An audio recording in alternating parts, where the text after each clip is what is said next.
what actually happens, they're the first one through the cattle guard. They load up the IRS system. All the regional offices at the IRS start assigning their audits based on the TAPS IRS system. The IRS is going to start flagging returns. Rip, rip, rip. We're going to audit this bozo. And look, last week we gave you the camouflage jacket, the trust, the private document that makes you disappear from public record. And that's great until someone finds you anyway, because the camouflage jacket doesn't stop a bullet. You know, if your tenant slips on a staircase, if you get rear-ended texting at a red light, if some attorney with a grudge in a Google search decides you look like a payday, that jacket comes off and you are standing there naked. Everything you own, your home, your rental, your business, your brokerage account, all of it, it's all on the table. And for most, you have exactly one sheet of paper between everything you've built and the person trying to take it. One sheet of paper you downloaded off the internet 6 years ago and haven't looked at since. That's not protection, that's a participation trophy. Well, my attorney is back, but this week he's showing you how to build the bulletproof vest, the actual structure that protects your assets from you and protects you from your assets. Two-way protection, that's what we're talking about today, and the myth that's costing most of you thousands. He's breaking all of it down right now. This is the Epic Real Estate Podcast, contrarian takes on money, housing, and policy without the guru nonsense. Let's go, let's go, let's go, let's go, let's go. Let's go. All right, well, please help me welcome back to the show, Mr. Mark Kohler. Hey, Mark. Hey, thanks for having me. I love these topics, and thanks for making airtime for this. I think your followers eat it up too. They do. I got a lot of acknowledgement for our last episode, so you were a hit. Oh, well, thank you. I'm a nerd amongst nerds, so I don't want to insult your group, but not everybody loves this stuff, but they should. This is what rich people talk about when they're hanging out. Right. Well, cool. So we talked last week about the camouflage jacket and got a few questions. So let's address these 3 questions, and then we'll get into the bulletproof vest. Sound good? Yeah, sounds good. All right, so from June Garner, 141, if you are married, can you own your own trust and your spouse own his own RLT? Can they? Mm-hmm. Yes. It's not typical. It's not bad either. It's more work, but more expensive. But there can be reasons for it. So most married couples have a joint revocable living trust. And if crafted well, it's going to take into account his kids, her kids, our kids. What happens if one dies early? How do we carve out something for the other spouse's kids or vice versa? I mean, there's so many options. When you have 2 separate trusts, you'll accomplish the same thing, but you'll say, okay, if I die, do this with my kids and put the rest over in my surviving spouse's trust and yada, yada. So again, it works out functionally. But now let's talk about ownership of assets. So, okay, we're going to buy a house together. Okay, now both trusts are on title. We're going to go buy a boat. We're going to go buy this. We're going to buy that. And then if one spouse dies, then you've got to say, these are the assets that are on our marital estate. Here's the ones that aren't. Oh, their trust owns that, but my trust owns this. It just gets a little more complicated. That's the only drawback. You can still be private and you can still coordinate all that. It's just a little more clunky. So, but that's all. Very good. Next question comes from Paradise6606. How about a trust for people who just plan on taking care of themselves in this life? They've got no beneficiaries and they just want to spend all their money while they're here. It's funny. I had a professor in college and he was a tax attorney. He's the one that really inspired me to become a tax lawyer. I went to get my master's in accounting, did the whole tax thing. While I was in my master's, I had this professor who was a lawyer and an accountant. I'd never heard of that.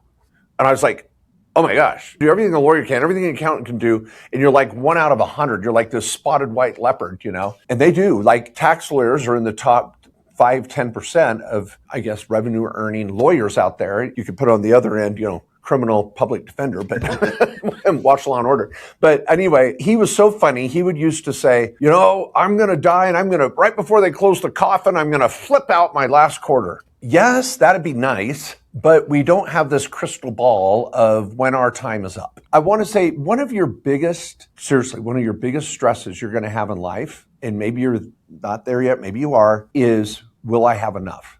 Will I have enough to take care of myself? When I meet with clients that are in their 70s, 80s, 90s, they do not want to be taken care of by their kids' money. They hate to give up their keys to drive a car. They do not want to be on and a burden to anybody.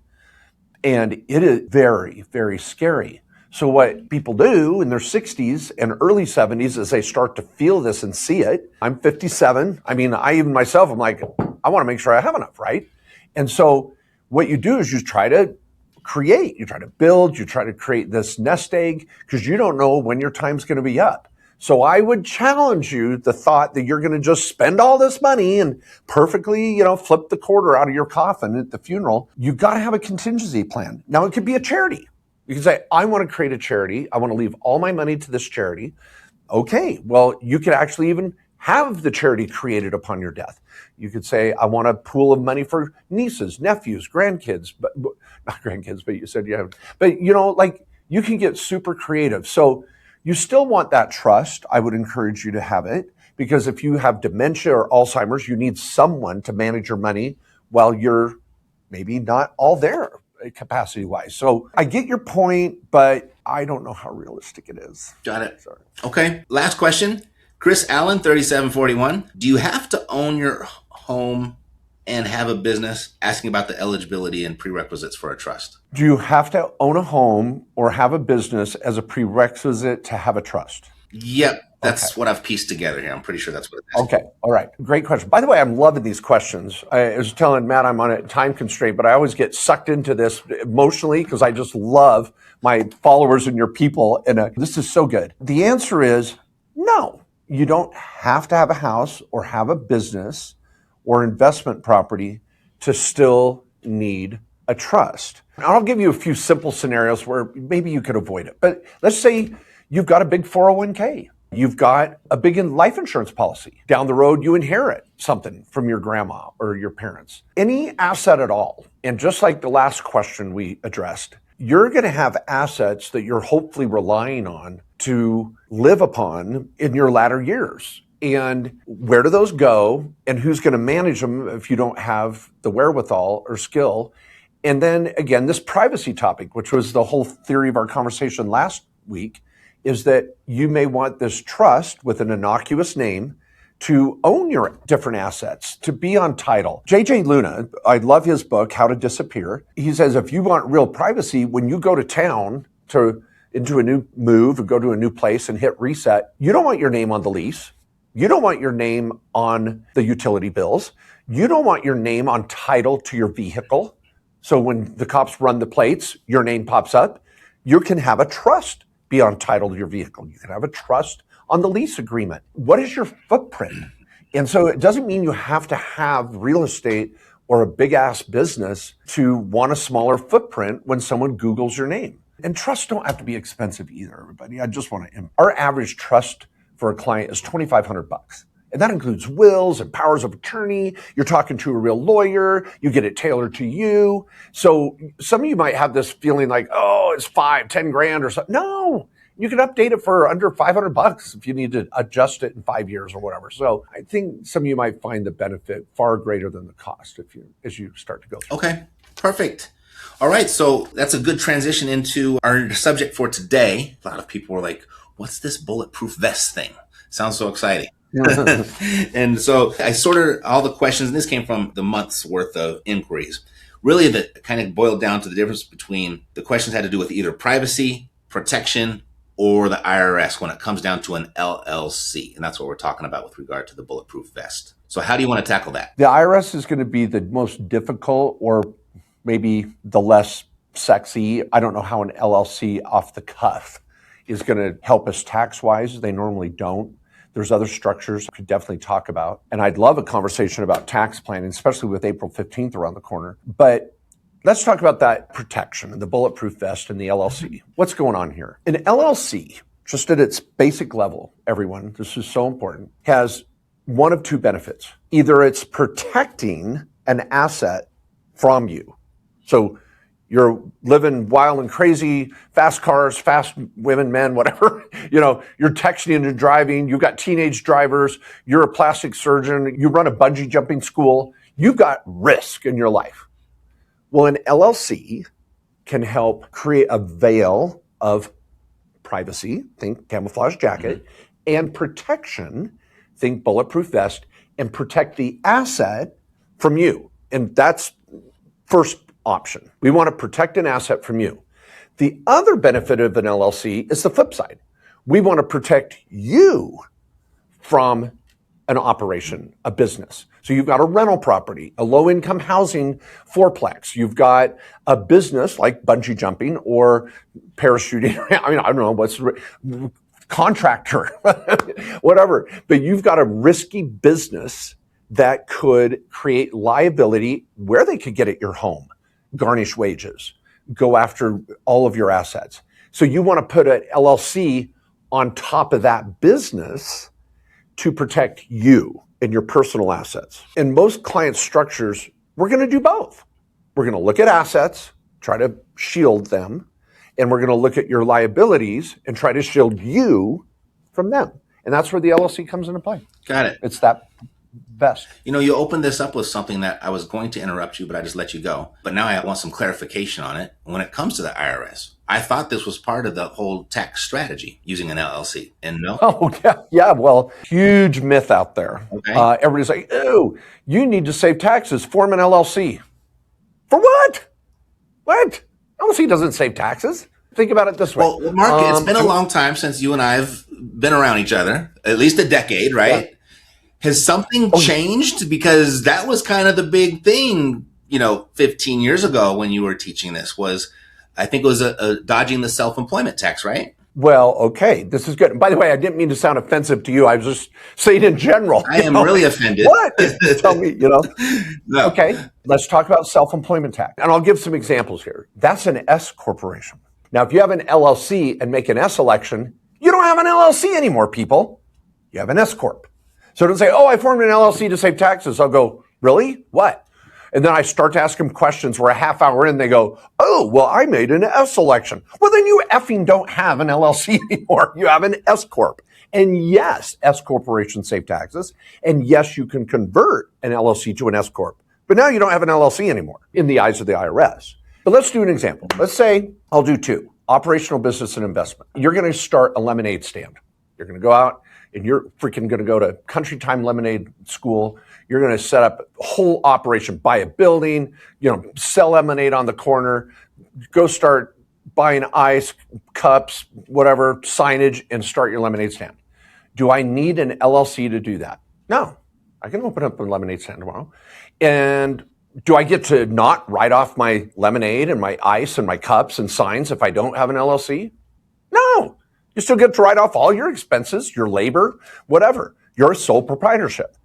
So would I still want an LLC? Yes, because that's liability. Someone slips on a lemon peel or slips in front of my lemonade stand. I don't want them to sue me and take my home. Okay, so I have an LLC for protection. But did the LLC change the tax consequences? No.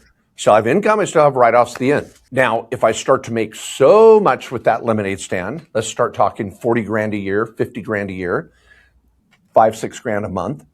Self-employment tax is 15.3%. So on 50 grand a year, that's $7,500. Then I've got federal tax, state tax. I could be out 45% in taxes right off the top. Well, an S corporation allows me to save on self-employment tax. I could cut it in half. I don't have Obamacare. The more money I make, the more I save. The S Corp opens the door to a more effective solo 401k. My chances of an audit nosedive by 15x with an S Corp. So the S Corp is for every operational business under the planet. You may start with an LLC, but you make that S election. Got it. If I may, can I give one more example real quick on this point? So a rental property. I'm going to do a short-term rental, long-term rental. I need to be a real estate professional for a long-term rental, but a short-term rental, I just have to have material participation. My wife, Patty, and I, we're on our 4th Airbnb property. We love it. Now, if I go buy a rental property, I go put in my 100 hours of material participation, I get it onboarded with Airbnb, I'm making money, I go get a cost segregation. I depreciate the hell out of it under the one big beautiful bill. I take maybe 400 grand in depreciation. Woo! Love it. Do I need an LLC? No. I can still do all that. It's a Schedule E on my 1040 tax return. Now, do I want an LLC for protection? Hell yeah. So I think what people do is they blend business with LLC. An LLC is just a shell. The strategy is to have a business. The strategy is to take write-offs, depreciation, save on self-employment tax, the retirement accounts, solo 401k, the Roth IRA. But the LLC creates structure, branding, protection. It's not the foundation, which is the business itself. Well, thanks for clarifying that. So the LLC, it's a protection mechanism that protects you from your assets or your operation, or it protects your assets and operation from you. Yes. That bulletproof vest is more than one sheet of paper. And I think there's a lot of misunderstanding out there too, because it gets oversold in the sense that, and we'll come to Wyoming, which is a big deal. I want to protect so many of you out there. But let's say I want an LLC for my rental property. I want to protect that rental from me, and I want to protect me from my tenant. So it's got two-way protection. Beautiful. Well, just at the fundamental level, someone might go out and say, oh, I spent $50 for my filing fee. I downloaded from Grok an operating agreement. I'm done. I'm like, you did about 1/10 of the LLC process. Do you have an operating agreement? Do you have membership certificates? Do you have an organizational meeting to kick it off?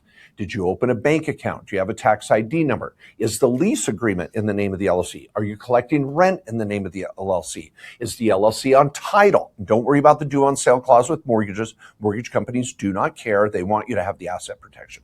So you've got these steps to put the LLC in effect. And are you then doing annual meetings every year? Am I taking advantage of it as a tax write-off to have my board meeting and travel and dining and all that experience? That's how you maintain the LLC. Because if you end up in court with one sheet of paper as an LLC and go, what? I've got my sheet of paper.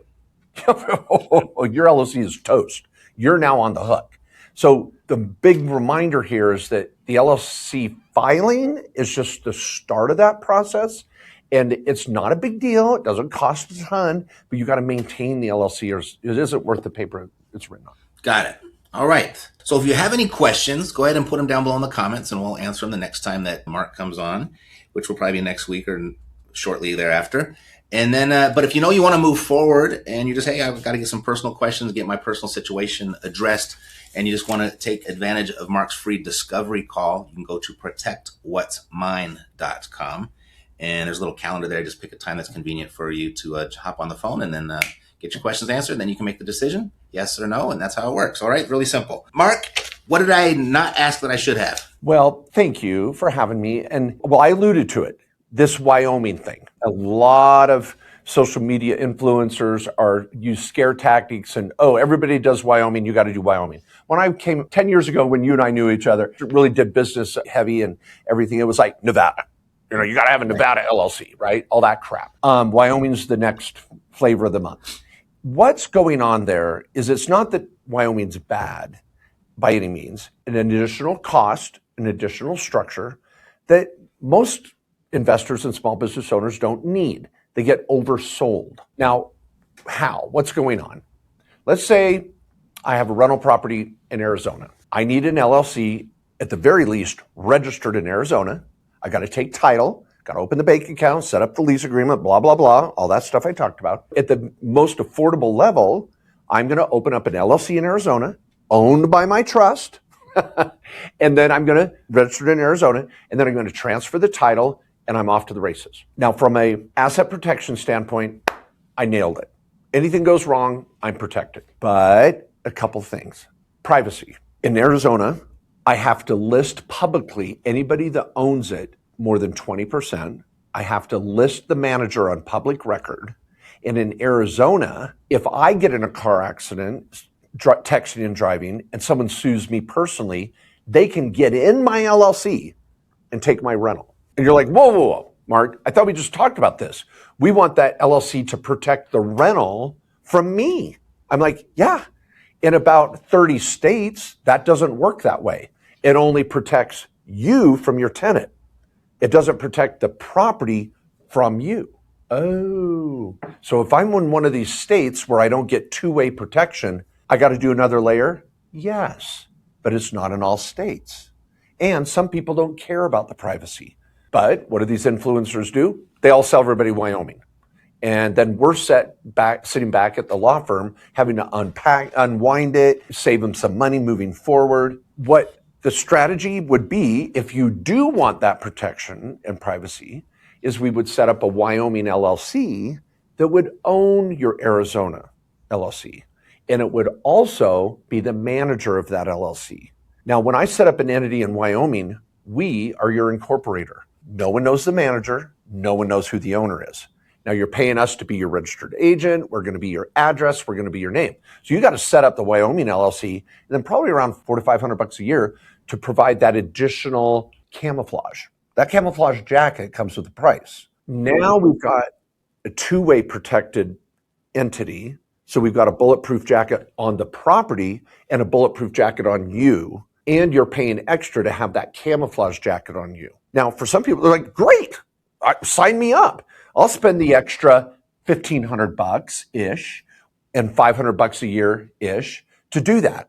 Other people are like, oh, I just got sold that. If I had a choice, I may have waited till I had more property or more money or more equity. That's why Matt and I are working together and suggesting to you folks, get a consult, meet with a lawyer where you actually have an attorney-client privilege meeting with someone on my team. We build a plan with full disclosure of what's best for you. It's still affordable. You get it done right, and then you can add to it later if you want. I know, Matt, you've reconnected. You're like, please, Mark, save my people. They're getting ripped off. And so, and that's where Wyoming comes in, if that makes sense. Got it. Okay. Those fees, those annual fees, those are the state fees? No, your state fee is going to be, $50 to $100 in most states. We've got to be your address. So you don't want your address out there, folks. Your address and your name are both what we're trying to camouflage. Got it. So we're going to be your registered agent. We're going to be your mailing address. So we have a virtual mailbox service where you get an email every time mail shows up. We open it, scan it, and email you. You're like, sweet. And by the way, it's cheaper than most P.O. boxes. Go get a P.O. box down at their local post office. They're not cheap. And you got to drive your ass down there 3 times a week to go get your mail. Not fun. Got to go park your car, walk in, all that. So we try to make it very affordable and simple. And so those annual fees are providing that jacket. Well, Mark, I know you're pressed for time. I never know how to end these things. So I say we just end it, and I'll see you next week or so. Sure. Any other questions you're thinking of? Like, I'm just trying to think if there's... Satisfied the one about the taxation thing. And I think, you know what, now I think you're right. Like, you'd always start in your diagram, you would start with the S Corp. And then, that's how you divided out the self-employment tax. I'm remembering your doodle now. Yeah. Well, let me leave with a final tip on taxes. Sure. April 15th is around the corner. Way too many people have unnecessary stress thinking they've got to file. When you file an extension, you actually reduce your chances of an audit. There are several reasons why filing an extension is incredibly powerful. This year, it's estimated there'll be 160 million Americans file a 1040 tax return. Around 10% will extend. That's about 16 million. Of those 16 million extensions, 75% of them are business owners and investors, because they know if I take the time to go dig through all my credit card statements and my bank statements and look at mileage and home office and all the meetings I had, I might be able to write off that airfare over here. All of a sudden they drum up another 10 grand in write-offs. They're going to save another 3 grand or more. That's a lot for most people. But what happens? They got to hurry, got to rush in, cut corners, don't dig through, oh, well, forget about that medical expense, or, oh, I don't know about that insurance bill. And they cut corners because they're scared. They're freaking out. It's weird. What actually happens, these 145 other million Americans that are going to go file, they're the first one through the cattle guard. They load up the IRS system. All the regional offices at the IRS start assigning their audits based on the TAPS IRS system. The IRS is going to start flagging returns, and they assign all the auditors. By June, July, August, all the audits are assigned. The only ones that are going to get assigned in the fall are the ones that are egregious, like a massive problem comes through the system. Rip, we're going to audit this bozo. Mm-hmm. But all the other audits are just normalized out the door. And so the statistics every year with every accounting platform software and the IRS system itself shows the later you file, the less chance you're going to get audited. Because you're gone. I want to be one of the cows that comes through the cattle chute at the very end. Oh, don't notice me. I want to be late to the party. I'm going to show up late and no one is going to notice me. And it just works. So people, send in an estimate of what you think you owe. I've got an article on my website that takes you through some options. The penalty, if you underpay in April, because there's an extension to file, not pay, is 0.5% per month. So if I owe the IRS $10,000 and I wait till July to pay them, that's 4 months because I've got part of April, May, June, part of August. That's 2%. My penalty is $200. $200! And I lose my whatever to freak out and file by April 15th and stress out my accountant. Plus, you probably have a crappy accountant just hearing this. And you're like, maybe I should take the time to comb through my statements. Maybe I should take the time to go interview and find a better accountant and double down in June and July with a better advisor. Oh, I might just save 10 times that $200. Mm-hmm. Drives me crazy. That's a $200 audit protection fee. Yeah, that's right. Well, we should say not protection, we say mitigation fee. There we go. Yeah, that's right. Perfect. Well, thanks, Mark. I appreciate you, buddy. If you have any questions, put them in the comments below. We'll answer them next time. And I will see you next time, sir. See you next week. Thanks, Matt. See ya.